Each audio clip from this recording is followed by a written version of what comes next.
Assalamualaikum warahmatullahi wabarakatuh. Salam sehat untuk kita semua. Perkenalkan, nama saya Anna Surgian Veterini. Saya dokter spesialis anestesiologi dan konsultan di bidang intensive care. Saya sebagai salah seorang pendidik di Departemen Anestesiologi dan Reanimasi Fakultas Kedokteran Universitas Airlangga. Salah satu mata kuliah yang kami berikan adalah Kepaniteraan Anestesiologi dan Reanimasi pada jurusan Pendidikan Profesi Dokter. Mata kuliah ini diberikan pada semester 10 dan 11 dengan kode mata kuliah KDA 501 dengan beban 2 SKS mengenai konsep life support, kegawat daruratan secara umum dan pada kasus khusus, pemeriksaan pra dan pasca anestesi, pengelolaan nyeri akut dan kronik sesuai level kompetensi SKDI 2012. Capaian pembelajaran mata kuliah mampu menerapkan pengetahuan dan keterampilan yang didapatkan dalam melakukan diagnosis dan penanganan kegawat daruratan pada pasien secara umum dan pada kasus khusus, stabilisasi dan transportasi pasien, kemudian melakukan pemeriksaan pra-anestesi dan pasca-anestesi, serta mengelola nyeri akut dan nyeri kronik sesuai dengan nilai, norma, dan etika akademik berdasarkan level kompetensi pada SKDI 2012.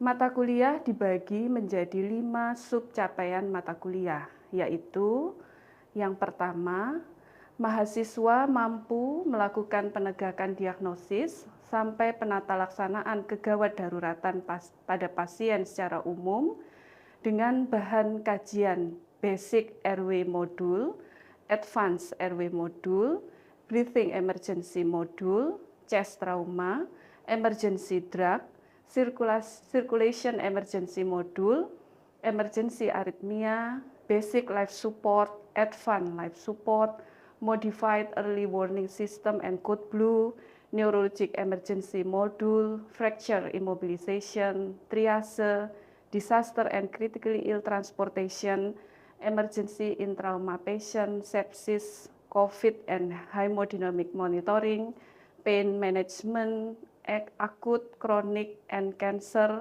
Anaphylaxis, Burn, Emergency in Obstetric Patient, Anesthesia, Pre-op Evaluation and Post-Anesthesia Care, Basic Knowledge in General and Regional Anesthesia, serta Lokal Anestetik.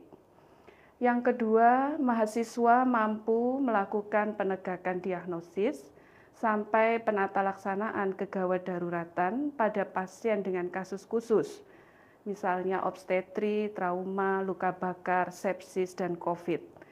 Dengan bahan kajian yaitu primary survey, secondary survey, basic life support atau BLS, advanced life support atau ALS, kegawatan pada kasus khusus yaitu obstetri, trauma, luka bakar, sepsis, dan COVID. Yang ketiga, mahasiswa mampu melakukan penegakan diagnosis sampai penanganan pasien dengan nyeri akut dan kronis dengan bahan kajian yaitu definisi nyeri akut dan kronik, patofisiologi nyeri akut dan kronik, menilai skor nyeri, dan multimodal analgesia.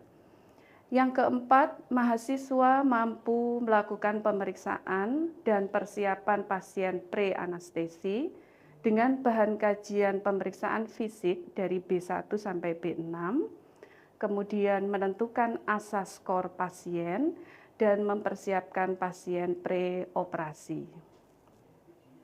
Yang kelima, mahasiswa mampu melakukan monitoring pasien pasca anestesi dini dengan bahan kajian yaitu monitoring pasca operasi dan kriteria pasien pindah dari ruang pulih sadar.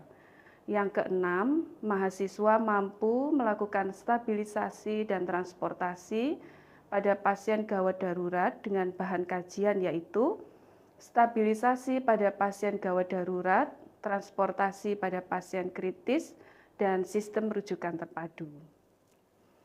Metode pembelajaran dalam bentuk luring dan daring. Luring terdiri dari skill lab dan praktek lapangan. Metodenya berupa small group discussion atau SGD, bedside teaching, dan role play. Sedangkan daring dalam bentuk kuliah, diskusi kasus, kemudian metodenya adalah small group discussion dan case based learning atau CBL. Media yang digunakan dalam pembelajaran adalah buku acuan, media elektronik, media e-learning, manekin, dan perlengkapan praktikum keterampilan medis. Kepanitraan anestesiologi dan reanimasi dijalani selama 4 minggu dengan pembagian jadwal terdiri dari minggu pertama adalah block course, yaitu pemberian materi dari 5 sub capaian mata kuliah. Minggu kedua adalah skill station di skill lab dengan manekin dan belajar secara role play. Minggu ketiga adalah menjadi observer di klinik dengan supervisi dosen pendamping. Mereka akan berputar dari kamar operasi, ICU, dan ruang resusitasi di IGD. Minggu keempat adalah ujian skill, ujian teori, dan ujian wawancara. Kriteria penilaian adalah teori, penugasan, keterampilan medik, comprehensive skill, dan soft skill. Indikator penilaian ujian teori 20%, kemudian nilai tugas sebesar 10%, ujian skill pada manekin 20%, ujian lisan 40%, dan disiplin dan behavior sebesar 10%.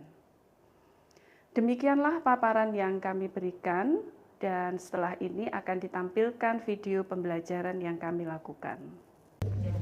Berikut ini adalah salah satu contoh pembelajaran dari mata kuliah yang saya ajar pada para calon dokter di ruang ICU.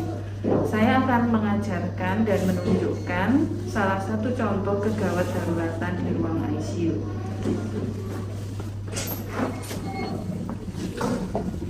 Selamat pagi.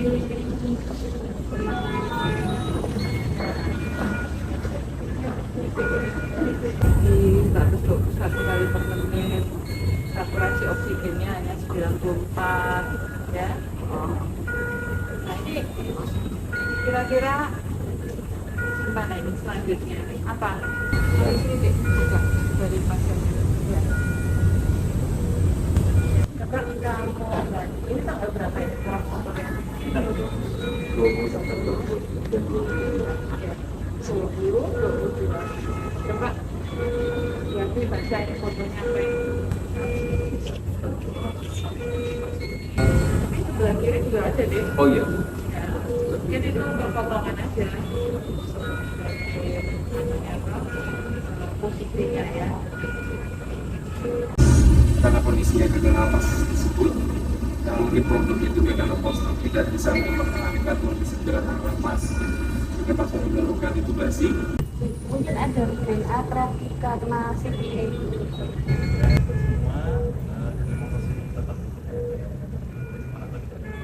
Tadi kita perlu evaluasi kembali dan terkait proses integrasi yang terkait pasien.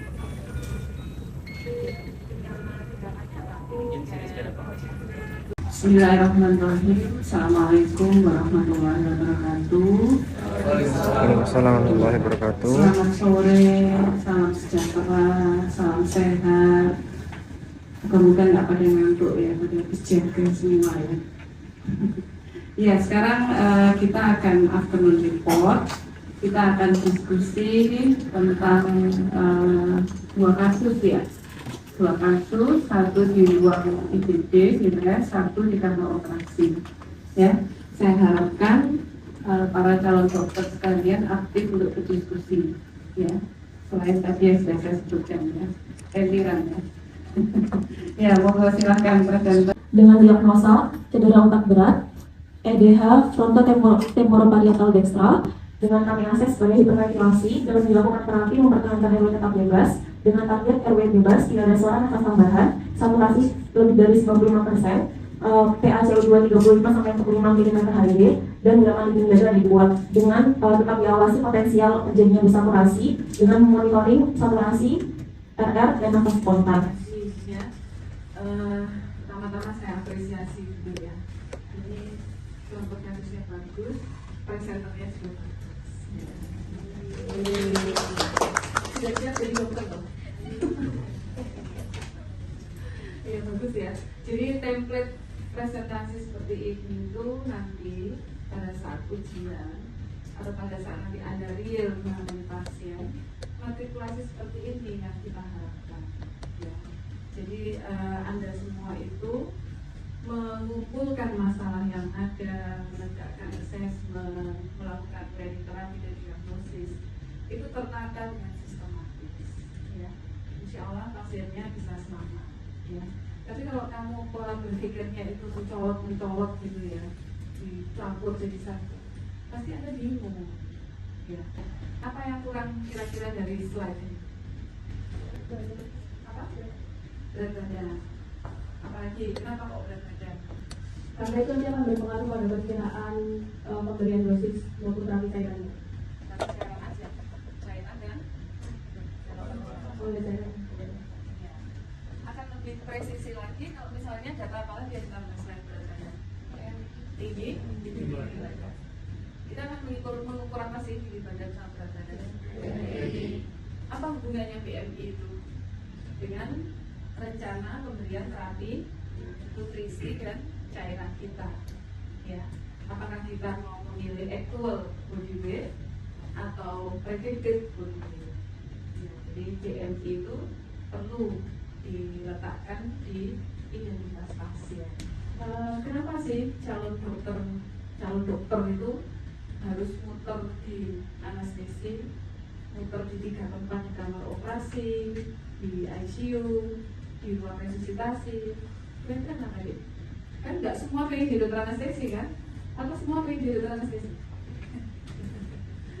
Kamu nggak tertarik deh? Enggak. Takut biasa ya? Kenapa deh kira-kira kok harus muter di kamar operasi, di ICU, di ruang resusitasi? Padahal aku ini loh nggak pengen jadi dokter anestesi kok muter-muter kayak gini. Kenapa kira-kira? Izin dokter, mungkin untuk muter di resnya sendiri biar kita tahu cara penanganannya yang cepat dalam kasus-kasus kedaruratan. Terus mungkin untuk dari yang OKA dan yang lain-lain mungkin untuk memperdalam apa yang sudah kita pelajari dulu pas S1, terus bisa melihat implementasinya secara realnya bagaimana. Mungkin dari saya sendiri. Ya, bagus. Saya ingin dengar pendapat ya dari pihak perempuan. Biar adil ya. Gimana deh menurut pendapat? Iya, kalau misalnya untuk di gawat darurat atau di tes, kita bisa belajar untuk berada di kondisi gawat darurat. Jadi kita bisa bersikap bagaimana semestinya. Kalau misalnya di OKA maupun di Troy, kita bisa mengetahui monitoring setelah ketika kita sudah memberikan penanganan awal, lanjutannya itu bagaimana. Kita belajar di OKA maupun di Roy. Itu kayak kami definitif yang juga kalau yang jelas di penanganan awal. Dua-duanya sama-sama baik ya, tapi coba saya sempurnakan ya. Anda itu sebelum menangani pasien yang real gawat, itu kalian belajar tentang teori itu ya. Kemudian belajar ke manekin ya. Betul ya. Setelah manekin, Anda belajar di apa? Artificial emergency. Betul? Di mana letak artificial emergency yang bisa kita pelajari? Di OK. Kenapa kok di OK? Karena untuk di OK ini kan emergensinya sudah aktif, sudah dijadwalkan. Ya, kita buat pasien yang tidak gawat menjadi gawat. Ya. Sekarang kenapa kok pasien di kamar operasi itu bisa tidak nafas, bisa tidak sadar? Karena diberi obat. Di kamar operasi itu kita membuat artificial emergency akibat obat-obat anestesi yang kita berikan. Kamu sadar, melek, ya, tidak ngantuk, duduk dan tegap. Lalu saya kasih obat anestesi, sedasi, anestesi, dan muscle relaxant. Apa yang terjadi? Menjadi tidak sadar, jalan nafasnya tertutup, kemudian dilakukan pembebasan jalan nafas.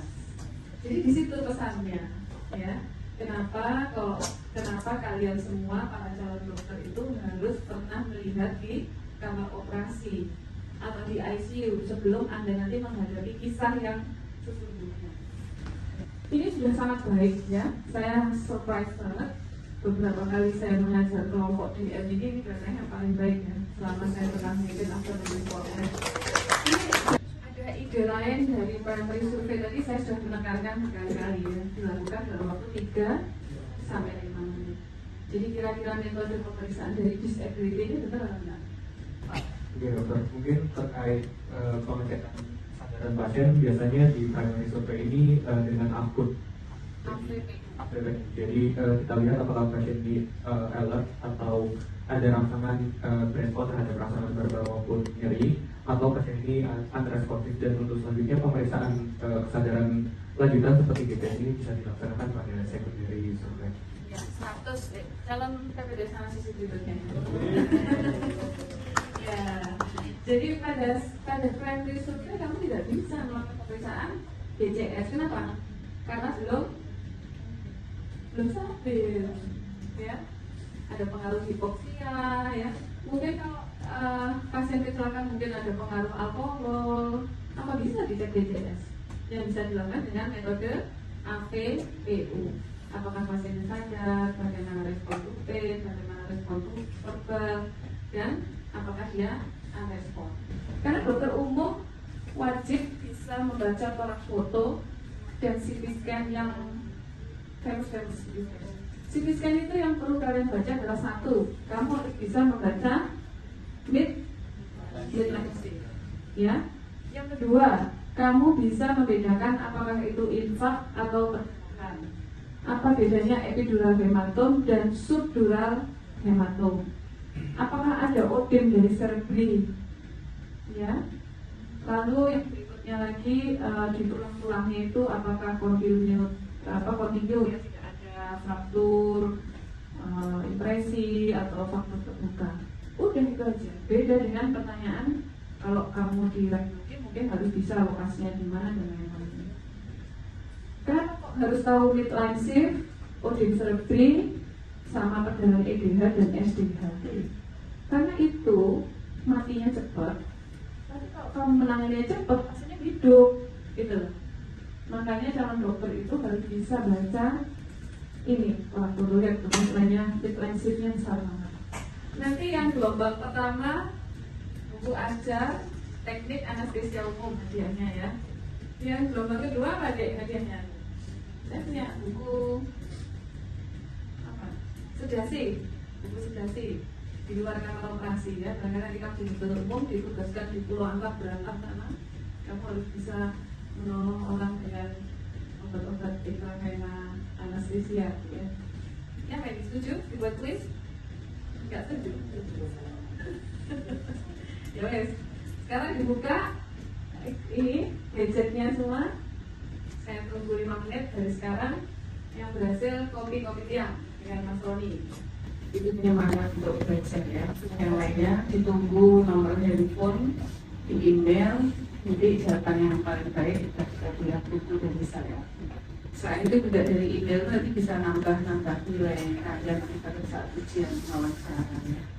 Kadang-kadang kalian tuh udah ngerti dari bank ya, pas wawancara mereka misalnya takutan yang bisa jawab. Jadi pesen dong mas, 4. Ya. Nah yang lainnya biar iri mas. Biar ada mas. Nanti kamu minumnya di depan teman-teman gini ya. Biar teman-teman pada belajar ya. Ya wes, ada pertanyaan cukup? Cukup ya? Ya wes, terima kasih.